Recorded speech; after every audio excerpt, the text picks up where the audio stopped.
time for some fun.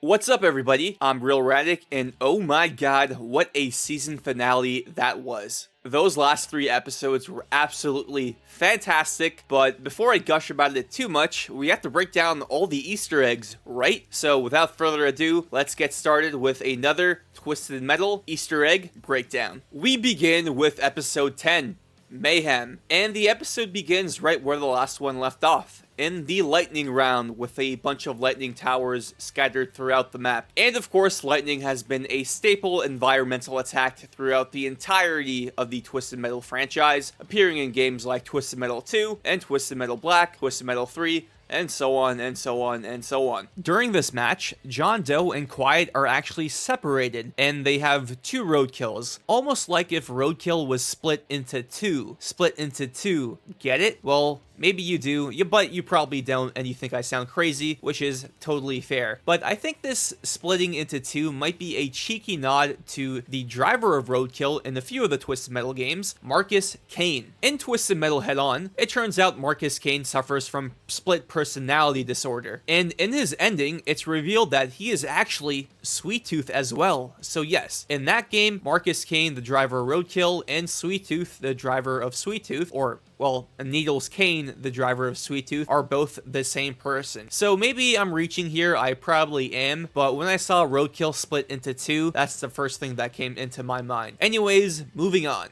During the battle, we get to see some very cool special moves being used, including this first one, the Axel Crowd Controller special move, which debuted back in Twisted Metal 2. The next special move we have to talk about is Vermin's special move when she's driving her vehicle, Roach Coach, and this is exactly the same special move that Roach Coach has in Twisted Metal 4, the Green Tox Spray. Continuing with special moves, we have to talk about Raven's special move with her upgraded Shadow vehicle, as she uses the lightning to charge up and to deliver an even more powerful blast. This laser beam reminds me of RC Car's special move from Twisted Metal 4. Now, stepping away from the battle for just a quick moment here, Calypso is holding a trial for the death of Dave and Harold. Yes, the fan favorite Harold. While Stu is cleared of all his charges, the same can't be said about Mr. Grimm after he lit Harold on fire. For Mr. Grimm's punishment, Calypso decides to steal all of his souls, and this reminds me of Calypso's ring from Twisted Metal 4, and in that game, Calypso's ring contains all the souls of the contestants lost during the Twisted Metal tournament, and that's how he gains his powers. Back to the lightning round, and as Raven is about to destroy Mayhem, John Doe, and Quiet, Axel comes in for the heroic sacrifice, but unfortunately for him, his arms get heated up as he's taking the hit from the blast, which means he is now stuck forever in that contraption, which is very unfortunate for Axel. I thought he was an awesome character this season, but this reminds me of his first appearance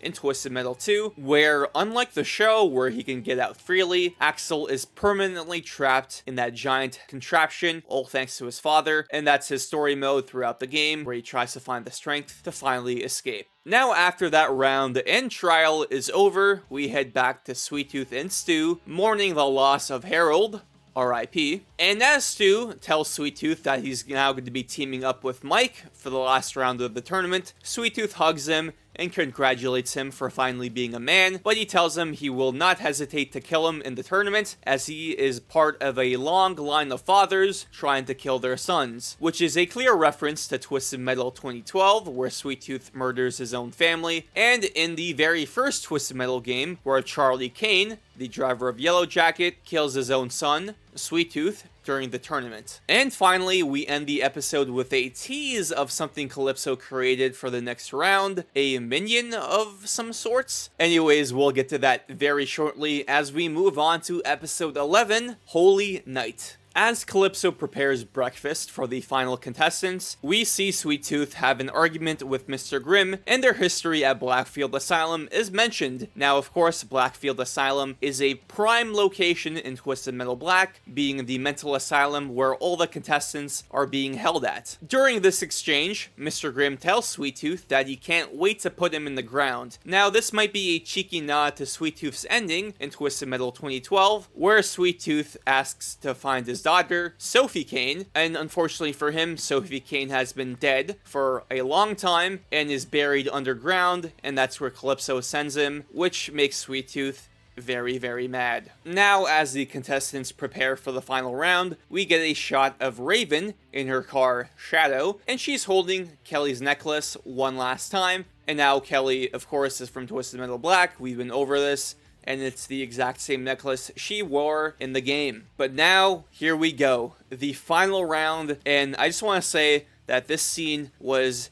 so damn awesome. Like, oh my god, this was such an amazing episode. I could not believe what I was seeing. But enough of me glazing, let's go back to talk about some Easter eggs. Starting with the fact that Calypso has been broadcasting this tournament the entire time. Now this reminds me of Twisted Metal 1, where in that game, some of the maps do have TV screens and character banners showing the contestants and replay footage of the tournament. The character banners are also present in the final round of the show, by the way. Calypso also mentions during his speech that today is Christmas, which is a clear reference to the very first game, where in that game, the Twisted Metal tournament is held on Christmas Eve. Now, during this awesome battle, it cuts away to Calypso a few times, and during one of these times, Calypso talks about family to Mayhem, and he mentions how family can always slow you down. Now, this might be a cheeky nod to the Twisted Metal 2 comic back in 1996, where we actually explore Calypso's origins and his family life, and it wasn't very pretty. But back to the battle, we get to see some even more cool moves being pulled off, including Roadkill's classic chain gun super move from Twisted Metal Black. Hey everybody, it's Radic, post-edit here. It's Twisted Metal 2012, not Twisted Metal Black. I don't know why I said Twisted Metal Black. I apologize, but no, Roadkill's chain gun move was from Twisted Metal 2012, not Twisted Metal Black.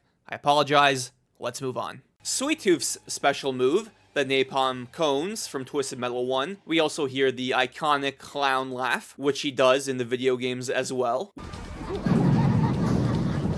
We head back to Raven, and Raven actually pulls off some really cool moves, including the shield. Now the shield is an iconic Twisted Metal move, being a very useful energy attack, debuting in Twisted Metal 2, and being a staple in the franchise ever since. And speaking of some energy attacks, Raven uses some drop mines as well, another classic energy attack in the franchise, debuting in Twisted Metal 2. Calypso is not thrilled with Raven using these moves, even calling them cheat codes. Now, cheat codes have been a staple in the PS1 Twisted Metal games, usually being for password select, but also for some actual cheats, like invincibility, unlimited ammo, etc., etc. Calypso puts a stop to this by using his supernatural abilities, and when he does, you see his eyes turn red, which is a clear reference to Twisted Metal 2012. Now, the final special move that we have to go over is Roadkill's Boomerang Blast. Now, this was used by one of the Holy Men in an early episode, but it backfired there. However, this time, John Doe uses it properly and manages to take down Raven once and for all. Now, the Boomerang Blast is Roadkill's special move from Twisted Metal 2, and in that game, if the boomerang actually hits an opponent on the way back to you, it actually does more damage. However, the final round isn't over, as Calypso prepared a final surprise for both John Doe and Quiet, as he reveals the final boss, Minion. That's right, Minion is in the show, and I could not believe it. Like, oh my god, we live in a timeline where we actually get to see Minion in live action, which is pretty damn cool. Minion is the final boss of the very first Twisted Metal game back in 1995. Instead of being some really cool robot demon thing, it was just an APC. However, starting with Twisted Metal 2, we actually get to learn more about Minion, the character, and we find out Minion is actually a demonic figure from hell. Now, the actual design of Minion in the show reminds me of two specific Minions. The one from Twisted Metal 2, where he's all red and literally looks like the devil, and Twisted Metal 3 with all the spikes. It looks like a combination of those two designs, and I say it works really well. Now, after a gruesome battle with Minion, both John Doe and Quiet manage to defeat it, but unfortunately their cars get wrecked in the process, eliminating them from the tournament. Surprise, surprise, the winner of the tournament is someone we never expected, Stu! Yes, Stu, the driver of Hammerhead, alongside Mike. However, Mike is now dead. RIP, is the winner of the tournament, which is something I never would have guessed, but I love that they did that because Stu's wish is something he probably should have thought about. And with that, let's move on to the final episode of the season, episode 12, New Year's. Now, this episode explores the fallout of the tournament, so there are not as many Easter eggs as compared to episode 10 and 11. However, these Easter eggs are pretty important, starting with the flashback that opens this episode with Calypso actually pitching Twisted Metal as a reality TV show to NBC executives back in the early 2000s before the apocalypse began in this universe. Now, during his pitch presentation, Calypso mentions how in future seasons, the show will expand worldwide and how the world will be our battleground, how the contestants will fight in stages like Hong Kong or Paris, and this is a clear reference to Twisted Metal 2, and, well, just listen to this. The world will be a battleground. Just imagine. Hong Kong, Paris, cars driving up the Eiffel Tower. The world will be my battleground. Paris, Hong Kong, even Antarctica. Heading back to the present day, we see Stu, the winner of Twisted Metal, get ready to ask for his wish. But unfortunately for him, this is Calypso we're talking about here, the man most famous for the monkey's paw style wish, where you get what you asked for, just not in the way you want it. So Calypso grants Stu's wish, and Calypso, of course, thanks Stu for playing Twisted Metal. Thank you for playing Twisted Metal.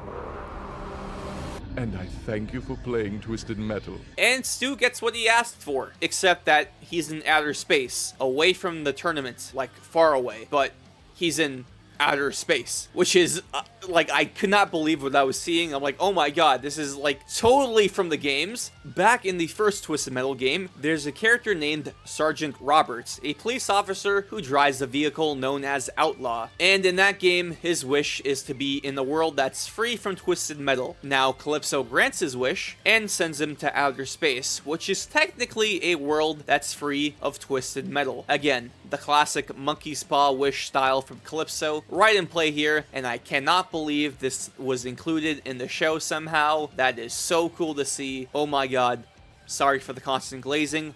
Let's move on. Now, we only have 3 major Easter eggs left in this episode, so let's begin with the first one. After John, Quiet, and Mayhem settle down in the cabin, another Calypso broadcast happens, and it turns out they are being framed for the explosion that caused the crowd of insiders to be killed during the tournament. Now, these broadcasts remind me of Calypso from the games, broadcasting throughout the world, like in Twisted Metal Head On, as he's giving the introductory speech. Moving on to the Minion reveal. So yes, we do get the reveal of who is actually Minion, and it turns out it's actually Krista. Yes, John Doe's sister, Krista Sparks. Dollface is piloting the Minion armor. Now, this is different from the games, of course, because in the games, Minion was his own separate being, his own separate entity. However, this idea of someone being dead and then resurrected to do Calypso's bidding is very similar to Twisted Metal 2012, because in the post-credits scene for that game, it turns out Sophie Kane, the daughter of Sweet Tooth, who is long dead, got resurrected by Calypso to do his bidding. Now, this was clearly set up for a sequel that never came to pass, unfortunately, but it still looks pretty cool though. However,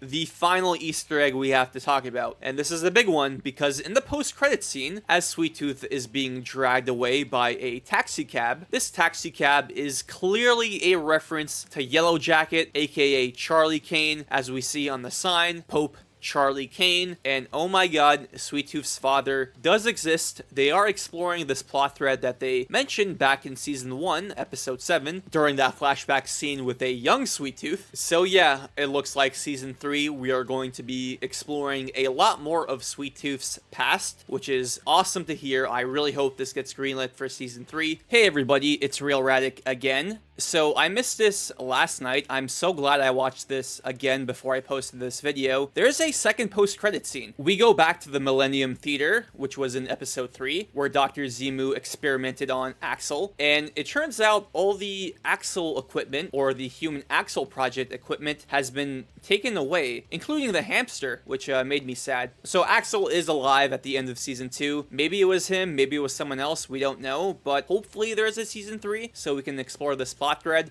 Just wanted to throw that in there before I forget. Anyways, let's go back to the video. And with that, that does it for the Easter egg breakdown. Thank you guys so much for watching. It's been a blast to cover this entire season of Twisted Metal. If you liked this video, give it a thumbs up. And comment, let me know what you thought about this season of Twisted Metal. Subscribe as well for more PlayStation and Twisted Metal videos on the way. I'm Real Radic. And I thank you for playing Twisted Metal.